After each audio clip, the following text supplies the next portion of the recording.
The Oregon Trail is one of the most iconic routes in American history, yet many of us only know it through textbooks or Hollywood portrayals. The true story behind the journey is far more complex and gripping than most realize. From the harsh landscape, imperilous weather, to the sacrifices and hardships faced by the pioneers, the Oregon Trail was a test of endurance and hope. In this video, we'll take you beyond the myths and uncover what life on the trail was really like. Prepare to step into the shoes of the brave souls who risked everything for a new life in the West.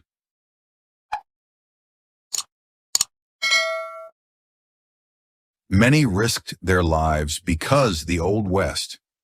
The people who embarked on the Oregon Trail came from diverse backgrounds, but they were united by a single, powerful drive: the pursuit of opportunity. While there was no guarantee of wealth awaiting them in the West, the chance to create a new life and possibly strike it rich drove many to take the risk.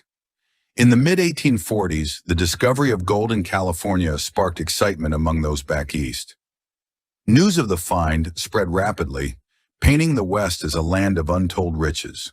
This led to the California Gold Rush, beginning in 1849, which marked a significant surge in westward migration. The dream of striking gold captivated men and women alike, and many made the difficult and dangerous journey in hopes of a brighter future.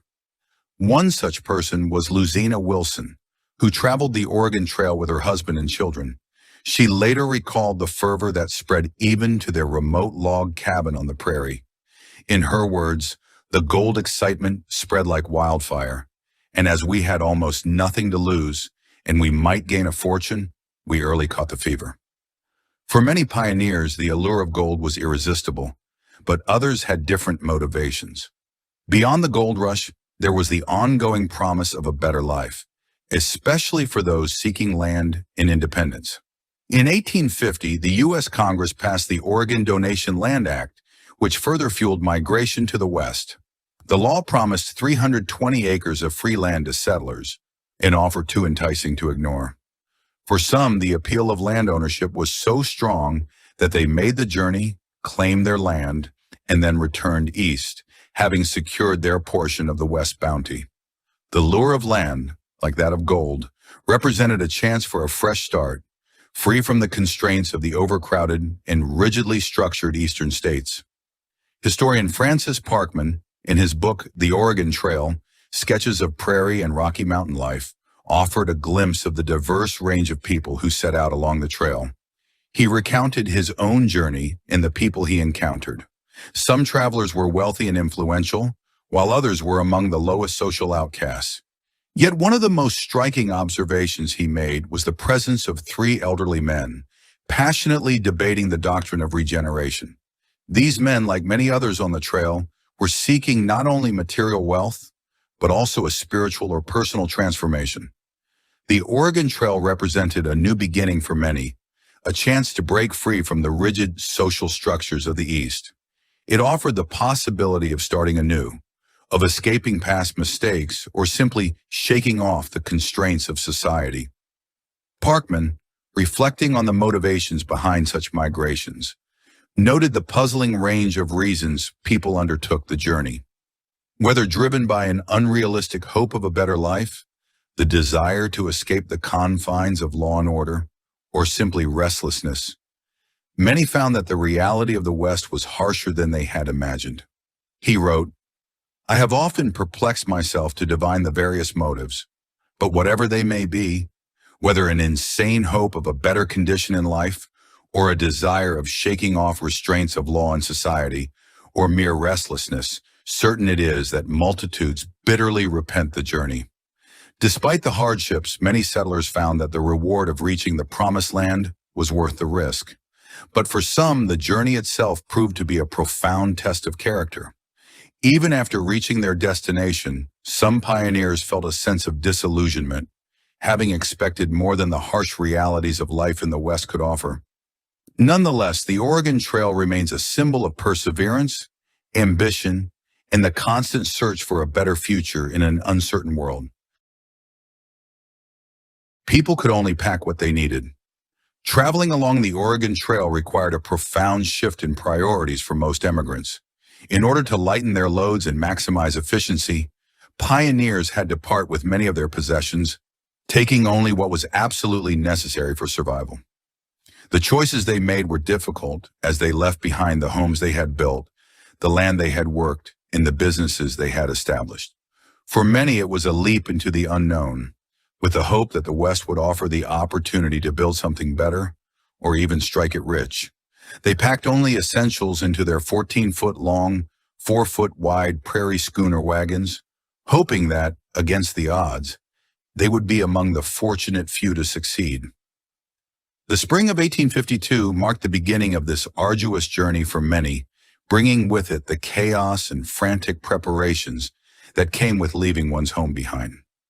Harriet Scott Palmer, in her memoirs, vividly recalled the emotional and physical labor involved in the preparations. I remember relations coming to help sew, of tearful partings, little gifts of remembrances exchanged, the sale of the farm, the buying and breaking in of unruly oxen, the loud voices of the men, and the general confusion. At just 11 years old, Palmer witnessed the profound upheaval as her family left Illinois. They even had to say goodbye to their beloved dog. We looked back and saw our dog, his name was Watch, howling on the distant shore of the Illinois River. He never ate afterward and soon died. This heart-wrenching farewell reflected the deep emotional cost of the migration, where families often had to choose between human connections and the unknown promise of a new life. Determining which items to bring and which to leave behind was no easy task. And many settlers found that their initial choices did not always align with the reality of life on the trail. Luzina Wilson, another traveler, described how she packed her prairie schooner. It was a strange but comprehensive load which we stowed away in our prairie schooner, and some things which I thought necessities when we started became burdensome luxuries. As she journeyed westward, Wilson realized that the cumbersome items she had believed essential soon became impractical. Before many days, I dropped by the roadside a good many unnecessary pots and kettles, for on bacon and flour one can wring but few changes, and it requires but few vessels to cook them. The journey demanded a harsh reevaluation of what truly mattered. Luxuries that seemed essential at first became superfluous when weighed against the reality of life on the trail, where survival often came down to the most basic of needs. The emotional and physical labor of preparation reflected the deep sacrifices pioneers made as they set out on the Oregon Trail, knowing that the road ahead was fraught with uncertainty, but driven by the hope that the new land would provide them a fresh start. Highly infectious diseases spread rapidly. On July 24th, J. Henry Brown wrote in his autobiography about the death of his father. He explained that his father had nearly recovered from a fever brought on by being soaked in the Platte River, but a sudden cold led to a relapse that quickly became fatal. With no physician available in their group or nearby, they had no choice but to continue traveling. The rough terrain and the scorching heat exacerbated his father's condition, and he passed away around midnight. His body was buried at sunrise the next morning. This tragic event was a stark reminder of the constant threat of disease along the Oregon Trail. For the roughly 350,000 people who made the westward journey, disease was the leading cause of death. It's estimated that between 6% and 10% of immigrants perished from illnesses contracted along the way. Among the most deadly was cholera, a waterborne disease spread by stagnant, contaminated water sources. Cholera was particularly devastating because it could strike swiftly, often within hours of the first symptoms, which included severe diarrhea and vomiting. The disease could kill in less than a day, and with no effective treatment at the time, cholera was a constant, lethal danger for travelers. Cholera wasn't isolated to the Oregon Trail. It was part of a global epidemic that swept across the world during the mid-19th century. However, the travelers on the Oregon Trail were unaware that poor sanitation and polluted water sources were largely responsible for these outbreaks.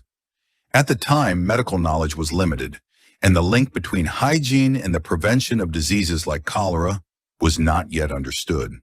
This ignorance, coupled with the often inadequate water sources along the trail, meant that cholera was a constant threat for emigrants. Another common and potentially deadly illness along the trail was dysentery, which, like cholera, was also linked to unsanitary conditions. Dysentery was somewhat less lethal than cholera, and there was a cure, castor oil, which could help manage the symptoms and provide some relief.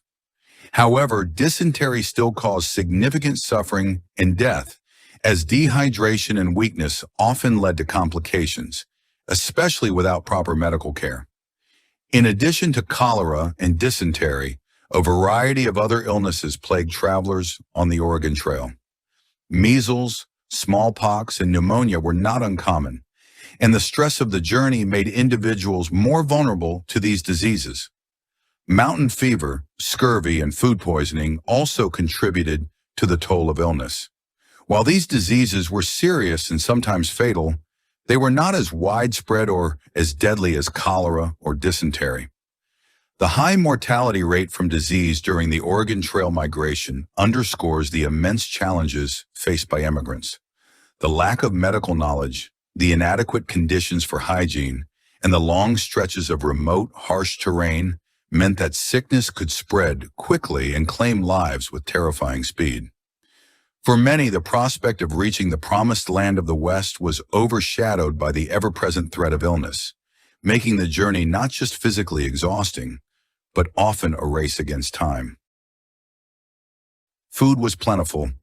Many immigrants prepared for the arduous journey by bringing large quantities of non-perishable and preserved foods to sustain themselves on the Oregon Trail. Newton G. Finley, an immigrant from Missouri heading to San Jose, California, described his supply as being plentiful and of high quality, with a great variety of items. His provisions included cornmeal, flour, buckwheat flour, ham, bacon, sausages, dried beef, beans, peas, potatoes, rice, coffee, tea, sugar, honey syrup, milk, butter, dried fruits, and a selection of nuts, such as walnuts, hickory nuts, and hazelnuts.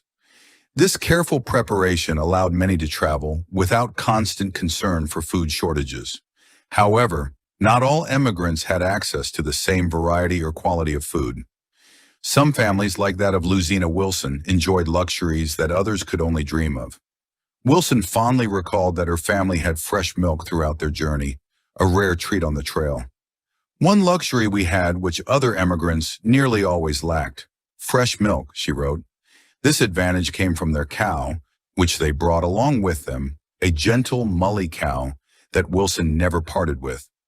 Fresh milk was a coveted resource, and those who could bring along livestock had a significant edge in terms of nutritional variety.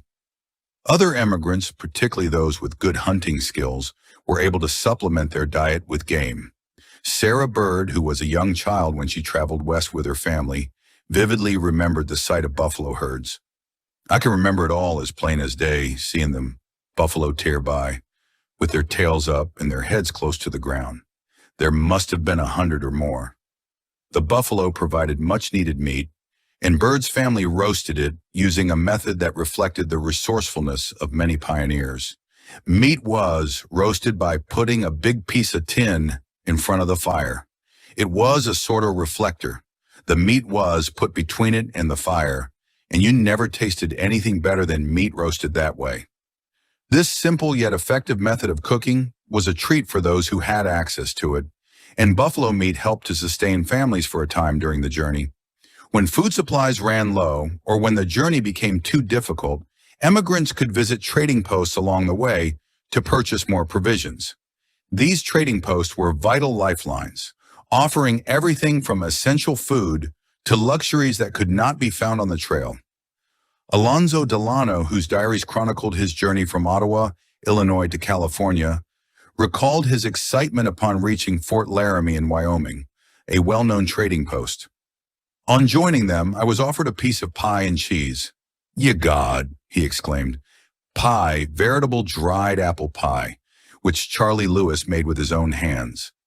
And although his own mother might have turned up her nose at it, To us, who had literally fed on the salt of the pork barrel for weeks, with pilot bread for dessert, it was a perfect luxury. For Delano, something as simple as pie was a welcome break from the monotonous and often unappetizing diet that emigrants endured. However, not all emigrants were adequately prepared for the journey, and some faced difficulties when their provisions ran out. Peter H. Burnett, who traveled from Missouri to Oregon, noted that some members of his group struggled with managing their supplies. Our emigrants of the first portion of the trip were about as wasteful of their provisions as if they had been at home, and he wrote, when portions of bread were left over, they were thrown away, and when anyone came to their tents, he was invited to eat. This wasteful behavior was a serious issue, as it highlighted the lack of preparation and the ease with which food could be squandered, which became increasingly problematic on the long, grueling journey. The Oregon Trail experience varied greatly depending on how well emigrants prepared for their journey. Food was both a source of comfort and a constant challenge, and for many, managing provisions was a matter of survival on one of the most demanding migrations in American history. Weather, natural disasters, and wildlife. The Oregon Trail was a grueling route for those making their way westward, but despite its challenges, it was one of the safer options for migration, provided that travelers were mindful of the natural dangers they would encounter. The journey could take anywhere from 5 months to a full year, as it wound through diverse landscapes, including the Great Plains, the Platte River, and the formidable Rocky Mountains. Each section of the trail posed unique risks, from rough terrain to unpredictable weather, and migrants had to be prepared for these challenges. To mitigate some of these dangers, many expeditions timed their departure from Independence, Missouri, for the end of winter when the first grass of spring began to emerge. Leaving at the beginning of spring helped avoid the severe winter conditions that could devastate an unprepared party. However, it also brought its own set of problems. One of the most formidable obstacles on the trail was the Northern Platte River in Wyoming. At its most commonly used crossing, the river was 100 to 200 yards wide and about 10 feet deep at its deepest point. Unfortunately, travelers often arrived at this crossing during the spring runoff, when the river's waters were at their highest and most treacherous. While ferries were available to carry wagons and livestock across, the service came at a price, and many travelers either couldn't afford the fees or opted to risk crossing on their own. Some were fortunate and made it across without incident, but others were not so lucky. Luzina Wilson, for example, described the harrowing experience of attempting to cross the river without the aid of a ferry. Despite taking precautions, their wagon was overwhelmed by the powerful current. Water poured into their wagon, sweeping away some of their provisions while their livestock drowned, Wilson wrote. They went out of sight inch by inch, and the water rose over the moaning beasts. Without a struggle, they disappeared beneath the surface. As the South Platte River continued its course, Wilson reflected on how quickly the river swept away everything they had, leaving only a placid, rippling surface behind to mark the tragic loss. Along the trail, emigrants also encountered a variety of wildlife, including deer, elk, wolves, and bears. However, one of the most dangerous animals, though often underestimated, was the American bison. These large creatures, mistakenly referred to as buffalo, roamed the Great Plains in small bands, but during spring and fall, their herds could swell to enormous sizes.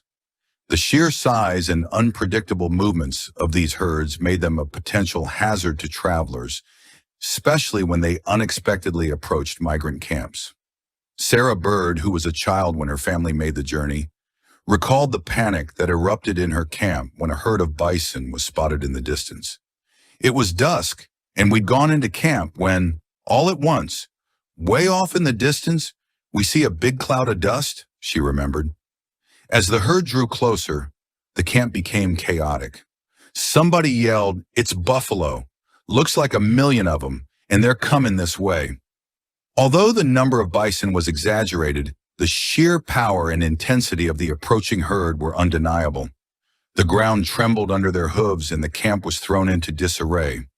Everybody was shouting to everybody else, and given orders and rushing round like crazy people, Bird recalled. The men in the camp mounted their horses and did what they could to steer the herd away, waving whatever they could find to keep the bison from running through the camp. Though the situation was tense, the bison were eventually diverted and the migrants avoided a potential disaster.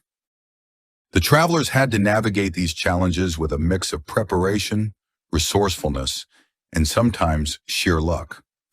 The Oregon Trail, though a safer route than others, was still fraught with peril at every turn. Death. Though estimates vary widely, death was a frequent and tragic event on the Oregon Trail. Between 200,000 and 500,000 individuals traveled along the trail, and it is believed that 20,000 to 30,000 of them perished along the way. The causes of death were diverse, but disease, poor sanitation, and accidents were the leading factors. Many of the accidents that resulted in fatalities were due to drowning, accidental shootings, and injuries sustained from livestock or wagons. One particularly heartbreaking story is recounted by Absalom Hardin and J. Henry Brown, who both traveled the trail in 1847. They told of an 8-year-old boy named Richard Harvey who lost his balance while standing on the tongue of a wagon and fell beneath the wheels, meeting an instant death. According to Brown, the boy was hastily buried in a boot box the same night, though they continued their journey up the Platte River. Beyond the emotional toll, the practical challenge of burying the dead presented its own difficulties. Statistically, it's estimated that there was one burial for every mile of the trail. In many cases, immigrants had no choice but to bury their loved ones where they passed, as it wasn't always feasible to transport bodies further. Today, many burial sites from the Oregon Trail can still be found. In 2015, archaeologists from the University of Wyoming excavated the remains of 2 women and an adolescent boy near a well-known resting spot. These individuals were buried under earth and a large piece of wood near a spring and a stand of trees that had long been a landmark for travelers. Immigrants feared Native Americans. For many migrants traveling the Oregon Trail, one of their biggest concerns was the presence of Native American tribes. Numerous Native cultures lived along the route, including the Sioux, Crow, Shoshone, and Ute. However, much of the fear was driven by exaggerated tales from earlier conflicts, where violence was portrayed as a common experience. These stories shaped the perception that hostile encounters were inevitable. Luzina Wilson, a migrant, wrote about her initial fear when she first came into contact with Native Americans. Having heard countless accounts of massacres and other violent acts, she feared for her family's safety. I felt my children the most precious in the wide world, she recalled, and I lived in an agony of dread that first night. Her anxiety was rooted in the false belief that Native Americans were uniformly dangerous. Yet Wilson's fears were unfounded. The Native Americans they encountered were generally friendly, exchanging goods like ponies, whiskey, and tobacco with the immigrants. Wilson humorously recalled how she instinctively shielded her children with her own body, imagining dangers that never materialized. Despite her initial fears, the reality of interactions along the trail was far less violent than the stories she had been told. Peter Hardiman Burnett, another traveler, had numerous encounters with Native American groups during his 1843 journey. In his accounts, he described a meeting with a Cheyenne chief at Fort Laramie, who proudly stated that his people had never harmed a white person. Even when provoked by a young emigrant's rash behavior, the chief remained calm and composed. Other tribes, such as those at Salmon Falls on Snake River, were peaceful and engaged in trade with the emigrants. Though occasional conflicts did occur between the two groups, they were rare and often resulted in more harm to Native American communities than to the settlers. Between 1840 and 1860, Native Americans killed 362 immigrants, while immigrants killed 426 Native Americans. However, it is important to note that the immigrants often posed a greater threat to the Native American way of life. They overgrazed the land, chopped down forests, and overhunted game, all of which had a significant impact on the environmental and economic stability of many Native communities. The Oregon Trail was a journey full of hardship, adventure, and unexpected encounters. It shaped the lives of countless settlers and left an indelible mark on American history. The stories of those who traveled the trail reveal a mixture of courage, resilience, and the stark realities of pioneer life. Please like and share if you find the video content interesting and useful. Don't forget to subscribe to the channel and comment below so as not to miss the upcoming interesting videos. Thanks for watching.